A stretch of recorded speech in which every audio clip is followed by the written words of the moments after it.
আসসালামু আলাইকুম। আশা করি আপনারা সবাই অনেক ভালো আছেন। জাভাস্ক্রিপ্টের এই পর্বে আমরা ছোট্ট একটা কাজ করব, সেটা হচ্ছে আমরা যখন একটা রেজিস্টার ফর্ম সাবমিট করি তখন সেখান থেকে কীভাবে ডাটাগুলোকে রিসিভ করতে হয় এই জিনিসটা আজকের ভিডিওতে আমরা দেখব। খুবই ইম্পর্টেন্ট একটা টপিক।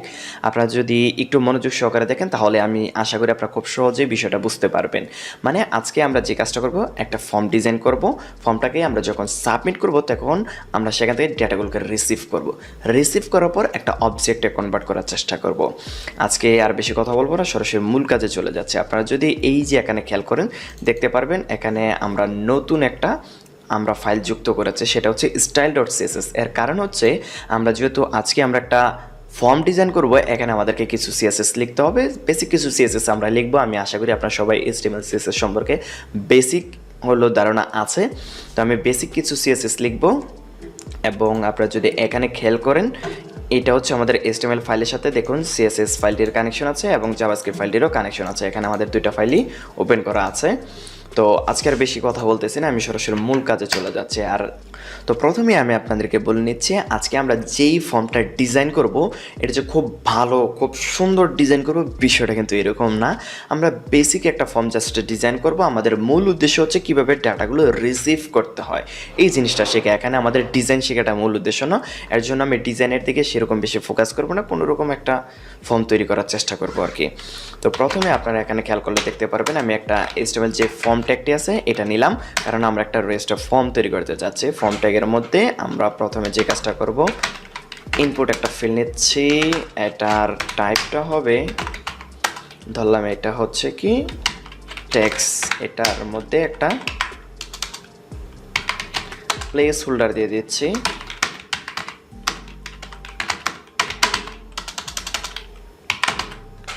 দেখি এটার আউটপুটটা, এখানে আমাদের একটা ফর্ম তৈরি হয়ে গেল। আচ্ছা, আমরা প্রথমে এখানে একটা h2 দিয়ে দিই। এটার মধ্যে আমরা দিয়ে দিলাম রেজিস্টার। ওকে, এটা দিয়ে দিলাম নেম। তারপরে দিয়ে দিচ্ছি এখানে এটা হবে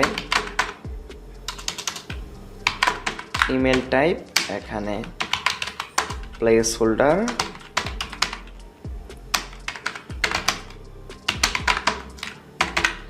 দেখি এখানে আমাদের আরেকটা আসলো ইমেল, নেম ইমেল।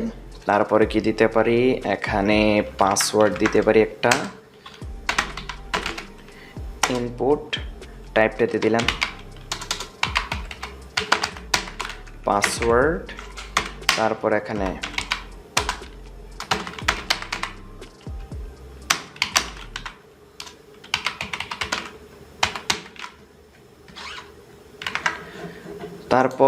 আর কি ফিল দেওয়া যেতে পারে, এখানে আরেকটা ফিল দিয়ে দিই, সেটা হচ্ছে অ্যাড্রেস।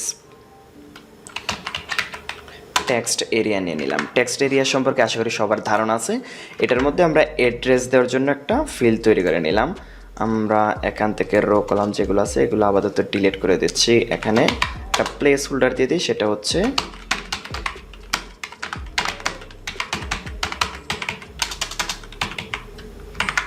অ্যাড্রেস দেওয়ার জন্য আমরা জাস্ট এখানে একটা কী করলাম, একটা টেক্সট এরিয়া নিয়ে নিলাম। আর যদি কোনো কিছু প্রয়োজন হয় আমরা পরবর্তীতে এখানে এডিট করে নিয়ে নেব। ওকে, আমরা এখন এটার মধ্যে যে কাজটা করব, এই ফর্ম টেকটিকে এখান থেকে সিলেক্ট করার চেষ্টা করব। আচ্ছা, প্রথমে আমরা যে কাজটা করব, স্টার মার্কের মধ্যে ডিফল্ট যে মার্জিন প্যাডিংগুলো আছে এগুলো ডিলিট করে দেওয়ার চেষ্টা করব। মার্জিন 0, প্যাডিং 0, তারপরে বক্স সাইজিং, বর্ডার বক্স, আর হচ্ছে ফন্ট ফ্যামিলি sans serif দিয়ে দিলাম। এইবার আমরা দেখুন আমাদের এই যে এখানে যে ফর্ম টেকটি আছে এটাকে আমরা সিলেক্ট করব। আমরা এখান থেকে ধরে নিলাম ফর্ম ট্যাগটাকে নিলাম, নেওয়ার পরে এটার একটা উইডথ দিয়ে দিই। উইডথ ধরুন এটা আমরা 400 পিক্সেল দিয়ে দিলাম এবং একটা ব্যাকগ্রাউন্ড কালার দিয়ে দিই, সেটা হচ্ছে একটা গ্রে কালারের একটা ব্যাকগ্রাউন্ড দিয়ে দিলাম। ওকে, তারপর এটার মধ্যে পেডিং দিয়ে দিই। পেডিং দিয়ে দিলাম কত পিক্সেল, উপরে নিচে দিয়ে দিলাম 10 পিক্সেল এবং ডানে এবং ডানে বামে দিয়ে দিলাম 5 পিক্সেল। ঠিক আছে, তারপর একটা বর্ডার রেডিয়াস মেরে দিই,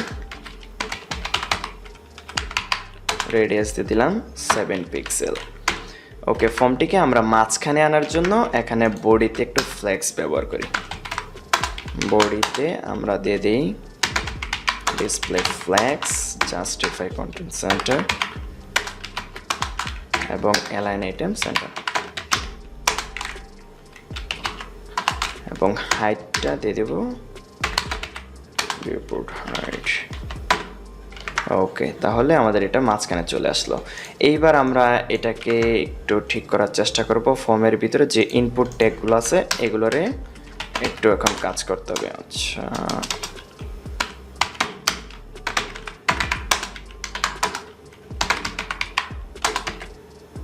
ডিসপ্লে ব্লক করে দিলাম। এবার নিচে নিচে চলে আসছে এবং এগুলোর উইথ আমরা 100% করে দেব।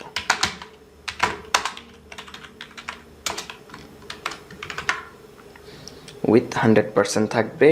এবং আচ্ছা, আমাদের ডানে বামের এখানের এটাও 10 পিক্সেল, বা সব দিকে আমরা 10 পিক্সেল করে দিই, তাহলেই মনে হয় পেডিংটা ভালো হবে। px, এবার দেখি। আচ্ছা ঠিক আছে, যা আছে। তারপর আমরা ইনপুটগুলোর মধ্যে একটু পেডিং দিয়ে দিই। পেডিং আমরা এখান থেকে দিয়ে দিচ্ছি 7 পিক্সেল। তারপরে বর্ডারগুলো এখানে আউটলাইনটা আমরা নান করে দিচ্ছি এবং প্রতিটার নিচে একটু মার্জিন বটম দিয়ে দিব। বটম দিয়ে দিচ্ছি কত, 5 পিক্সেল। ওকে, একটা জাস্ট 5 পিক্সেলের একটা বটম মার্জিন দিয়ে দিলাম। এবং এইটাকে এখন ধরে, এটা আছে কি আমাদের ফর্ম ট্যাগ, তার ভিতরে h2।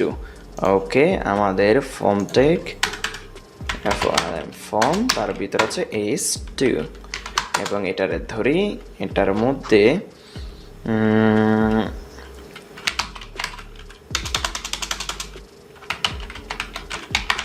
অ্যালাইন সেন্টার করে দিলাম এবং মার্জিন বটম দিয়ে দিলাম 10 পিক্সেল। দেখি কি হয়। ওকে ঠিক আছে, আর এটাকে একটু হাইট উইডটা একটু বড় করে দিই। এটা হবে কি আমাদের ফর্মের ভিতরে টেক্সট এরিয়া। আমরা কিন্তু ট্যাগের মাধ্যমে ধরতেছি, এখানে কোনো ক্লাস ব্যবহার করতেছি না, যেহেতু আমাদের এই HTML ফর্মের মধ্যে সেরকম বেশি কিছু আর নাই। এর জন্য আমরা ডাইরেক্ট ক্লাসগুলো না ব্যবহার করে আমরা সরাসরি ট্যাগের মাধ্যমে ধরতেছি। ওকে, ফর্ম, এটার ভিতরে টেক্সট এরিয়া, এটারও উইথ আমরা 100% করে দেব। দেখি, আচ্ছা এভাবে দিলে একটু ঝামেলা হয়ে যাচ্ছে। আমরা এখান থেকে দিয়ে দেব মিনিমাম উইথ, মিন উইথ 100%। ওকে, একটা রিলোড দিই, মিনিমাম উইথ 100% এবং ম্যাক্সিমাম উইথও আমরা 100% দিই, তাহলে এটা আর ছোটো বড় হবে না। ম্যাক্স উইথ 100%, তাহলে এটা ফিক্সড অবস্থায় থাকবে, মানে এদিকেও আসবে না, বাইরেও চলে যাবে না। আর হাইটটা আমরা চাইলে এখানে একটা সিলেক্ট করে দিতে পারি। ম্যাক্স হাইট আমরা দিয়ে দিব 150 পিক্সেল, এর বেশি হবে না, আর যদি এটা এর চেয়ে বেশি আর আসবে না। আচ্ছা, আমরা 100 পিক্সেলে দিয়ে দিই এবং মিনিমাম হাইটও যদি এটাই দিয়ে দিই তাহলে একদম ফিক্সড হয়ে থাকবে। তাহলে এটাকে ছোট করা যাচ্ছে, তখন আর ছোট করা যাবে না, আমরা এটা ফিক্সড করে দিই। মিন হাইটও আমরা এখান থেকে 100 পিক্সেল করে দিলাম, তার মানে এটা আর ছোটো হবে না, একদম ফিক্সড একটা অবস্থায় থাকবে। আর এটার মধ্যে একটু পেডিং দিয়ে দিই, পেডিং দিয়ে দিলাম কত পিক্সেল দিয়ে দিলাম, 10 পিক্সেল বা 7 পিক্সেল দিয়ে দিই। আর আউটলাইন এখান থেকে নান করে দেব। ওকে ঠিক আছে, আর আরেকটা কাজ করতে পারি, সেটা হচ্ছে আমরা এখানে একটা কান্ট্রি দিয়ে দিই, তাহলে আপনারা খুব সহজে বুঝতে পারবেন যে সিলেক্ট অপশন যেগুলো আছে এগুলো থেকে ডেটাগুলোকে কিভাবে রিসিভ করতে হয়। ওকে, আমরা এখানে HTML এর মধ্যে এখানে আরেকটা জিনিস দিয়ে দিই, সেটা হচ্ছে সিলেক্ট অপশন যেগুলো আছে আর কি, সেগুলো একটা অ্যাড করে দিই, তাহলে আপনাদের সুবিধা হবে বুঝতে। সিলেক্ট, এটার ভিতরে থাকবে অপশন, ভ্যালুটা আপাতত রাখলাম, এটা হচ্ছে yours।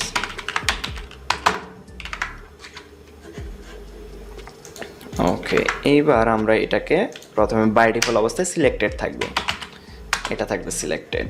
তারপরে নিচে আমরা কিছু কান্ট্রি দিয়ে দিই। অপশন, এখানে আমরা কি করব, এখানে ধরুন দিয়ে দিচ্ছি বাংলাদেশ, ইন্ডিয়া, আর হচ্ছে ইউএস দিয়ে দিই, ইউএসএ, আর কি দিয়ে দেবো, আচ্ছা থাকে দুই একটা কান্ট্রি থাক। তো এখানে দেখুন আমাদের এখানে দুইটা তিনটা এসে গেছে। এইবার আমরা এটার মধ্যে কি করব, আমরা একটু স্টাইল দেওয়ার চেষ্টা করি, সিলেক্টটাকে ধরবো ফর্মের ভিতরে সিলেক্ট। ওকে, আমরা এখানে চলে যাচ্ছি ফর্ম, এখানে সিলেক্ট, এটারে নিয়ে আমরা পেডিং দিয়ে দেবো কত পিক্সেল, 10 পিক্সেল পেডিং দেখি। ওকে, তারপর আউটলাইন নান করে দেব, নান, মার্জিন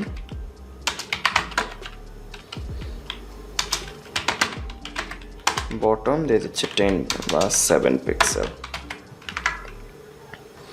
ওকে, আচ্ছা প্রতিটার নিচে আমাদের এখানে মার্জিন ছিল কত পিক্সেল, মার্জিন বটম 5 পিক্সেল, আমরা এখানেও 5 পিক্সেলই দিয়ে দিই, তাহলে স্পেসগুলো একটু ভালো থাকবে। ওকে, এটাই থাকুক, এখান থেকে আরও বেশি ডিজাইন করার দরকার নেই, আপনাদের প্রয়োজন হলে আপনারা ডিজাইন করে নেবেন। ওকে, আর এগুলো আরেকটু পেডিং বাড়াই দিলে মনে হয় ভালো হবে। এখান থেকে আমরা কি করব, ইনপুটগুলোর মধ্যে পেডিংটা 10 পিক্সেলই দিয়ে দিচ্ছি। ওকে, এখান থেকে পেডিং 10 পিক্সেল দিয়ে দিলাম, তাহলে এগুলো আর একটু দেখতে ভালো হবে।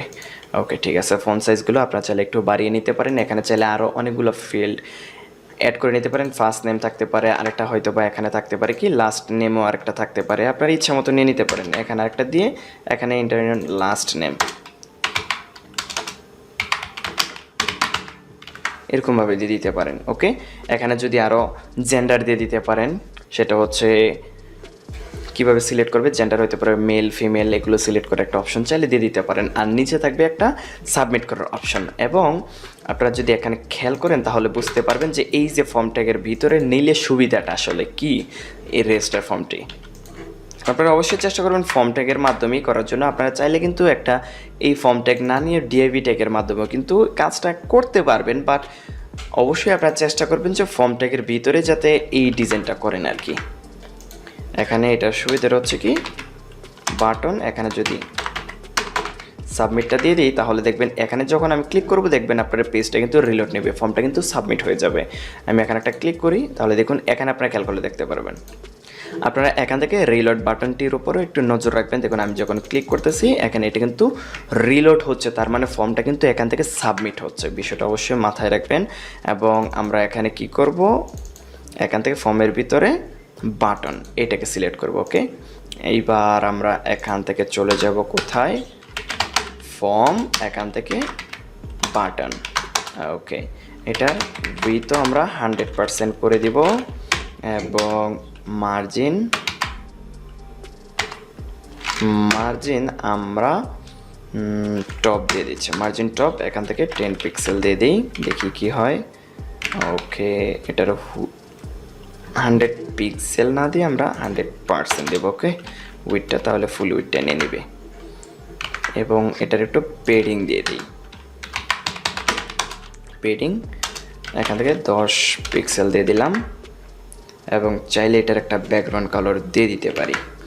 ব্যাকগ্রাউন্ড কালারটা কী দেওয়া যেতে পারে, এখান থেকে ব্যাকগ্রাউন্ড কালারটা ব্যাকগ্রাউন্ড কালার #DDT থেকে আমরা একটু চেঞ্জ করে দেব। এখানে যাওয়ার পর এখান থেকে আর একটু চেঞ্জ করে দিই, এরকম থাকলো। ওকে, আর বাইরের যে বর্ডারটা আছে বর্ডারটাকে আমরা নান করে দিই, বর্ডার নান দেখি। ওকে, আর টেক্সটটাকে একটু বড় করে দিই, ফন্ট সাইজ 20 পিক্সেল। ওকে, এরকমই থাকুক। আর এটার মধ্যে চাইলে একটু বর্ডার রেডিয়াসও মেরে দিতে পারি। রেডিয়াস এখান থেকে 7 পিক্সেল। ওকে, যাই আছে তাই থাক। এইবার আমরা দেখুন এখানে ক্লিক করতেছি, এখান থেকে কিন্তু এটা রিলোড হচ্ছে। ওকে, আর এইটাকেও আমরা 100% উইথটা করে দিই। ওকে, সিলেক্ট এটার উইথ 100% করে দিই, উইথ এখান থেকে 100% করে দিলাম। ওকে, তো এই ভিডিওটা যেহেতু মোটামুটি একটু বড় হয়ে গেছে, এর জন্য আমরা যে কাজটা করব ঠিক পরের ভিডিওতেই বাকি অংশগুলো নিয়ে কাজ করার চেষ্টা করব। পরের ভিডিওতে আমরা যে কাজটা করব, এখানে যেই সকল ডেটাগুলো ইনপুট দিব আমরা, ধরুন ফার্স্ট নেম, লাস্ট নেম, তারপরে ইমেল, পাসওয়ার্ড, তারপর এখান থেকে আমরা একটা কান্ট্রি চুজ করব, তারপর এখানে অ্যাড্রেস দেওয়ার পর যখন আমরা একটা সাবমিট করব, তখন এখান থেকে ডাটাগুলো কিভাবে হ্যান্ডেল করতে হবে, মানে ডাটাগুলো কিভাবে রিসিভ করতে হবে, এই সিস্টেমটা আমরা পরের ভিডিওতে দেখব। ভিডিওটা এমনিতে একটু বড় হয়ে গেছে, আমি যদি এই ভিডিওটা এখন থেকে কন্টিনিউ করি তাহলে ভিডিওটা মোটামুটি 30 থেকে 40 মিনিটের মধ্যে হয়ে যেতে পারে। এর জন্য আমি ঠিক পরের ভিডিওতেই আমি বাকি জিনিসগুলো নিয়ে আলোচনা করব। দেখা হচ্ছে পরবর্তী ভিডিওতে। ধন্যবাদ সবাইকে।